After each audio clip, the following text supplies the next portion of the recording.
Hello, this is David, and today we are announcing a new group called Microsoft 365 Office Productivity Uganda Group, available from MeetUp, and we are based in Kampala. And this group is about Microsoft 365 collection of productivity applications.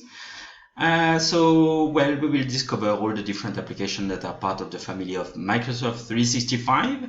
We can have a quick look at it. If you want to review what's available, you can go to office.com and see all the different applications that are available. So we'll discuss what each application do, how you can access them, how you can use them, how you can benefit from those applications that are part of the family of Microsoft 365.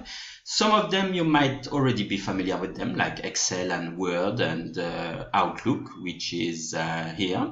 But the rest, okay, you might not be very familiar, and that's the purpose of the group, is to discuss those applications, see what are the questions that you could have, the challenges that you could face.